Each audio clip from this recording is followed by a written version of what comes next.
So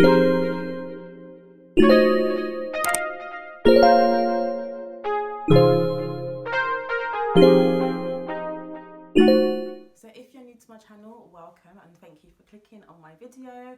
My name is Jennifer is on, and on my channel I'll be talking about lifestyle, fashion and now motherhood.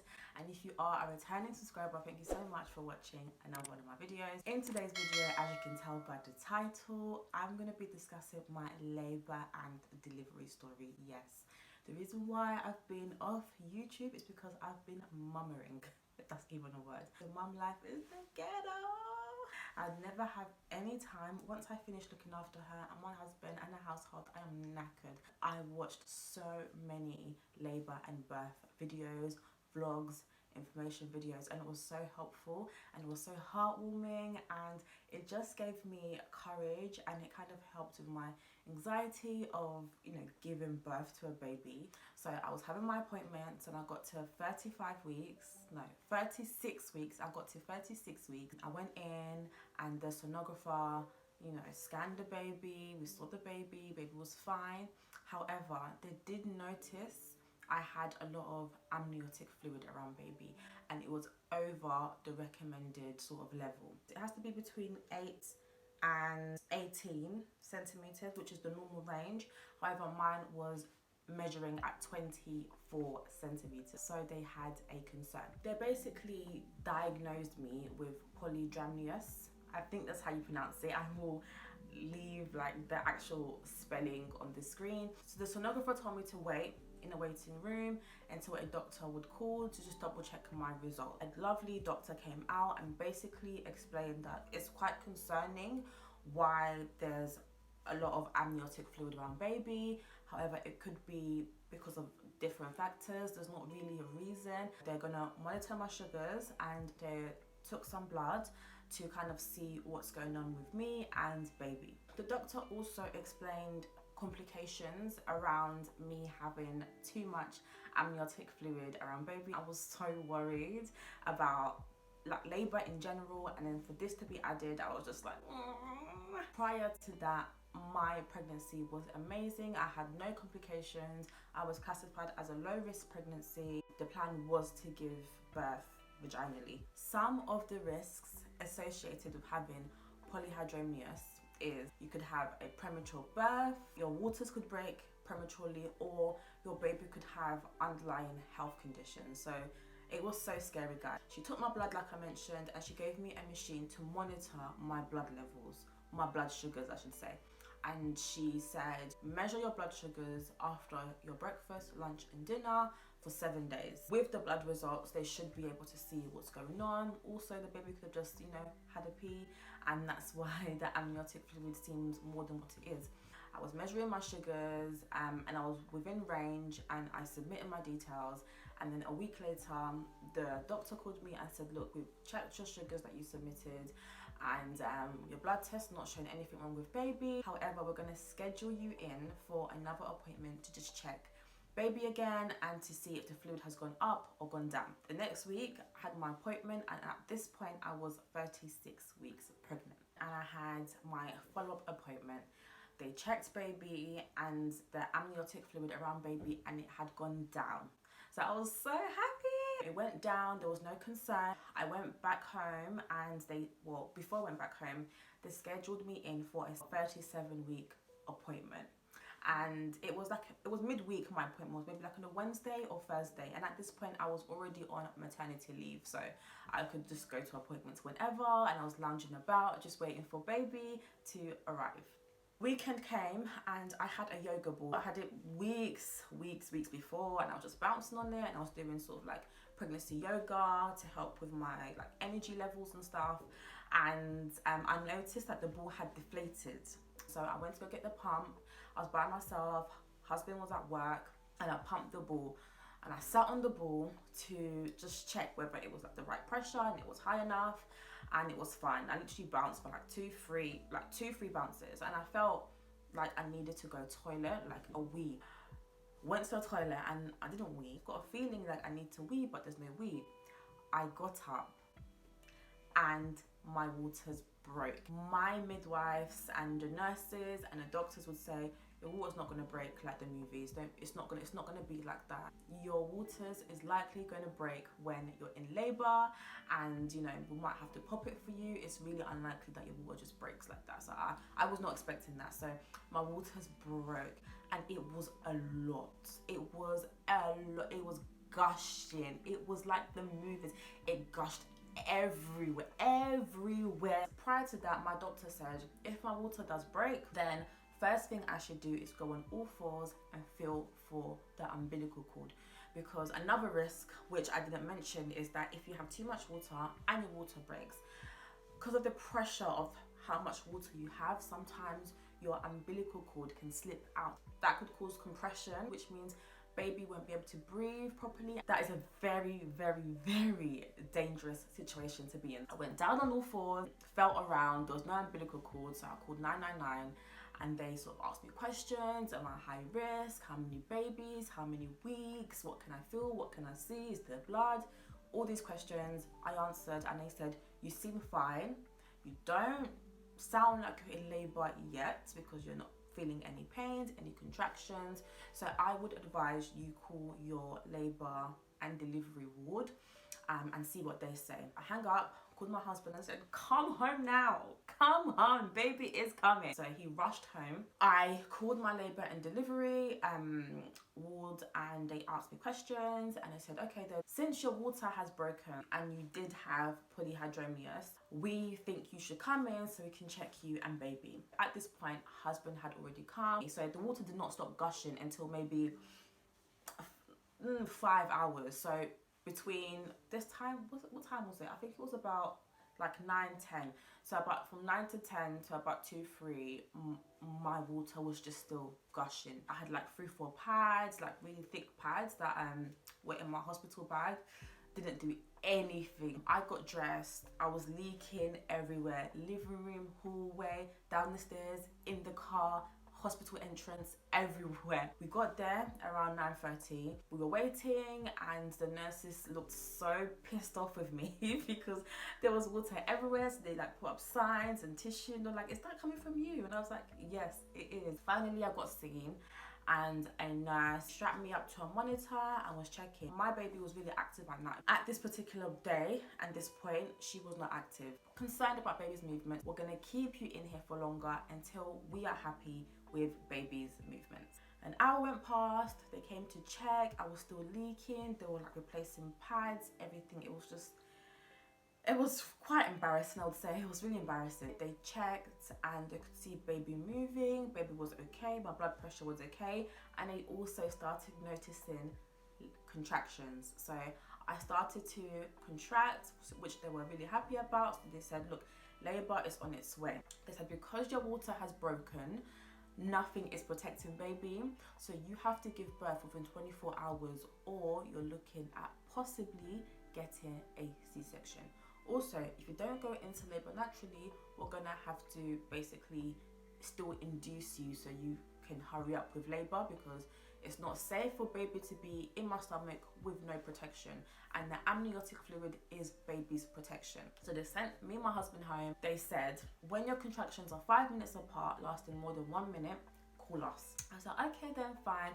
They advised to try and sleep. If I see any blood or meconium, come in. Now, meconium is when baby poos in you, and that's really, really dangerous. So they gave me some pads and said, you know, you could check if your baby has pooed if the pad is like brown and green. We came home. At this point, it was Sunday morning, like Sunday around 3 a.m, 4 a.m. My husband, he slept, and my contractions started. So I was contracting, and they weren't painful, but I could not sleep through them, so I couldn't sleep. It got to about 9, 10, and I started breathing through my contractions.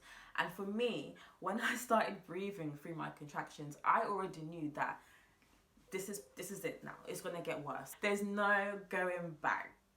That was just the start.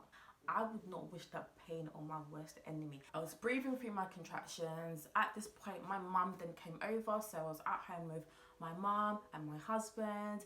And my mom, she was sort of coaching me and how to breathe, and she was like walking with me and just like consulting me and encouraging me. She was really amazing during my labor and birth. So I had my mom with me, and then it got to like 3, 4, and the pain just got so bad. It got so bad. I asked my husband, you know, can you go out and get me a TENS machine, because I heard that it helped. So he went to Boots, he got me a TENS machine, and it really did help, but it got to a point where it was not doing anything. So it got to like 9, 10, and I was in pain, I was crying, I couldn't breathe through them, and also my contractions were really close apart, and they were lasting more than 1 minute. So I called the labour and delivery. They told me to come in. I went in, and they, you know, gave us like COVID tests, and then they allocated me and my husband a room.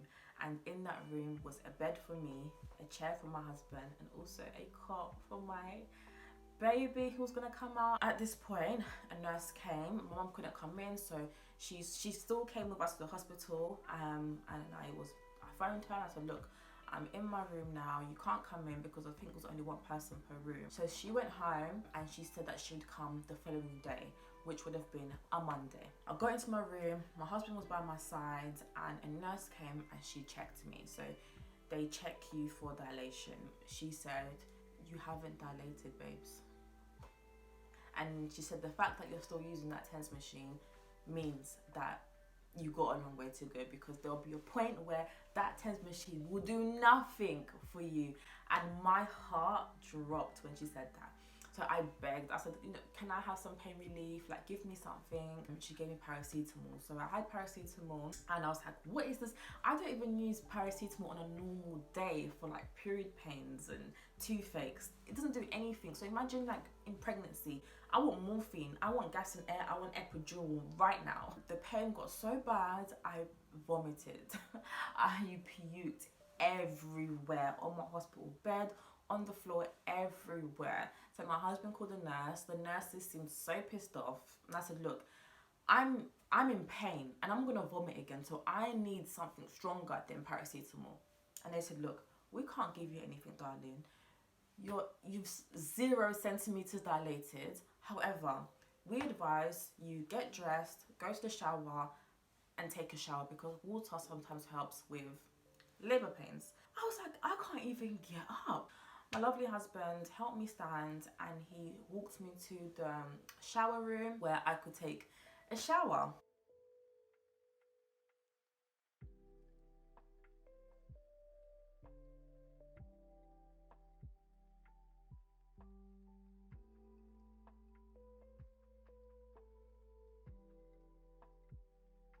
So we got into our delivery room. My husband was taking a shower. I was sort of like unpacking and trying to settle in, and I also changed into their like hospital gown. The nurse came and said, look, here's the gas and air. And I was like, I loved that gas and air. And she said, this is a good time to have your epidural. So do you want one, yes or no? I was like, yes. I was waiting for the anesthesia provider to come. What the anesthesia provider did, she told me to bend over like that on the bed, and at this point I still had my gas and air. She cleaned my back and she numbed the area. Once the area was numbed, she got the epidural needle, and so when she numbed my back, it wasn't painful, it was like a sting. And then she got the epidural needle, she put that in my back, and at that point I couldn't have my gas and air. I had to be completely still.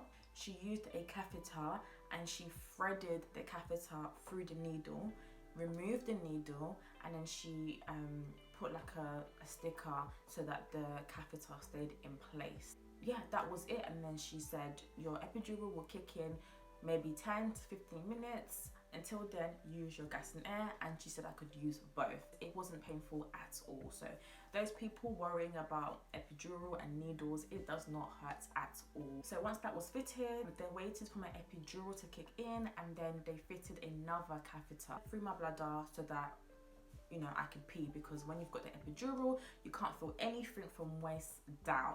So I could see the bag where, you know, the pee would go in. I had my catheter fitted, I had my epidural, I was in my bed, I was loving life, I couldn't feel any pain. The nurse also said, you know, because you're in early stages of labor, basically the first stage is the early stage of labor. And basically this is the longest stage, which is basically you dilating from 1 to 10. So she said during this stage, I would advise you, you don't eat. No, actually, she told me to eat, and she said sleep, because you're going to need all your energy for when you push baby out. There was a nurse with me, and she was monitoring my blood levels, and the machine just kept on going off. The machine went off all the time because my blood pressure was high. So I was saying to her, like, is everything okay? Like, why is the machine going off? And she said, no, your blood pressure is just high, but it's okay. We're going to monitor it. I'm sure it'll go down. Just relax, you know, sleep, take the gas and air. We're just monitoring it. So she was really calm, really like collective, was showing no concerns. A few hours went by. Monitor was still going off. I couldn't sleep because it was so loud, and basically that monitor beeps whenever your blood pressure is really high. So my blood pressure was high throughout like my labor. I have no idea why. I think it's because I was really nervous, I was scared, and I was really anxious. 4 o'clock came, 5 o'clock came, 6 o'clock came, and they checked, and I was like 4-5 centimeters, which things were looking really good. It got to like 7, 8, checked me again, still at 6. Then they had a swap of nurses, and the nurse came, and obviously they read the notes before they start working on you. Before that nurse went, she checked me before she left, and I was still at 6.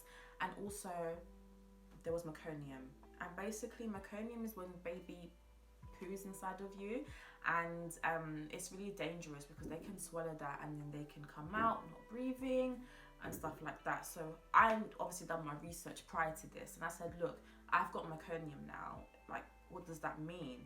And she said, it's fine. Even if baby swallows meconium, we have machines that can sort of take it out of baby, and baby will be fine. The only risk is that, you know, you might not hear baby screaming when they come out. Not screaming, crying, I should say. So I was like, okay, not bad. So there was a change of nurses, and I had a black nurse. And she looked over my notes and she said, this is not good. She went, this is not good. And I was like, what? Me and my husband looked at each other like, what is she talking about? And she said, this is not good. Your blood pressure has been high for hours, and you've got meconium, your water broke like 24 hours ago.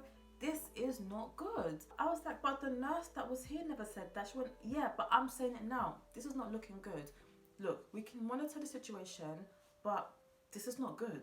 I'm going to call the doctor to see why your blood pressure is high. So at this point, I was really worried. Obviously, with the worrying, also, you know, does not help with your blood pressure. She was also sort of monitoring me. Blood pressure was still high. She checked me again a few hours in, maybe like 9, 10.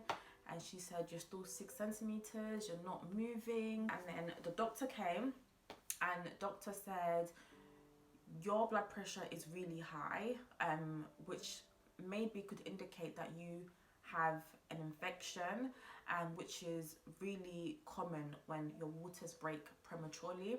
What we're going to do is we're going to take some swabs, and we're going to take some blood, and we're going to see if you have an infection. If you do, we will administer you with antibiotics, and hopefully this then reduces your blood pressure, and then we can continue with this. However, if your blood pressure does not go down, if you don't dilate any further, we may have to look at having an emergency C-section. C-section was not part of my plan. It was never part of my plan, and me and my husband was like, absolutely not. We're not having a C-section. Like, that's not our plan. Let's try to do whatever we can to get this baby out before we think about having a C-section. So they took some swabs, and they also extracted blood. Now, to extract my blood, it took them a really long time because they couldn't find a vein. So they had to get like a senior doctor who also could not find my vein, and then they had to bring a machine which basically detects where your veins are, and they were able to find a vein, and they, you know, took blood. And also my epidural failed, so I started feeling pressure. It wasn't so much pain, but I started feeling like pressure, like it was really bad. So I said to them, look, my epidural's not working, so they upped the dose. So during the midst of that, the doctors were coming in, out, like doing this, doing that, like trying to sort of check why I have very high blood pressure. Doctor came back and said, yeah, you have an infection, so we're going to give you antibiotics and we're going to wait a few more hours. If your blood pressure is still high and if you have not dilated any further than 6 centimeters, we're going to have to do an emergency C-section. So I was like, okay, fine. So it got to like 10, 11, 12. Nurse checked me, still at 6. I was not dilating and the baby was still distressed and blood pressure was still high. Doctors came and said, we need to do a C-section. We want this to end well for you and your family, and your priority at this point should be getting baby out safely. It does not matter how your baby comes out. What matters is that you and baby are safe. And at this point, it was over 24 hours since my water broke. Like I mentioned earlier, when your water breaks prematurely, they give you 24 hours to give birth because your baby shouldn't be in you without their amniotic fluid because it's dangerous. As you can see, my baby caught an infection because she was not protected, and I caught an infection as well. So they came back and said, look, what do you decide? It's now Tuesday. It's not the next day. It was now Tuesday, 1 a.m. in the morning, and I said, can I think about it? And they were like, we're gonna give you 5 minutes. We're gonna give you 5 minutes and you have to make a decision.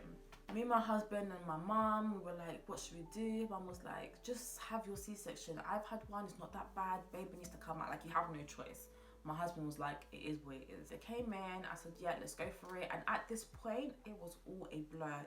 There was like so many people around me, like poking me, doing this, doing that. I had no control over the situation. So they wheeled me in and they gave me a spinal injection, really quick to administer. I had some forms to complete. I don't even know what was on that form. They basically described the procedure and said, you're gonna lay down, we're gonna put some curtains up and we're gonna cut you open and take baby out. The whole procedure should take less than half an hour and you will see baby, and we may take the baby away to do some tests because there was meconium, but everything should be fine.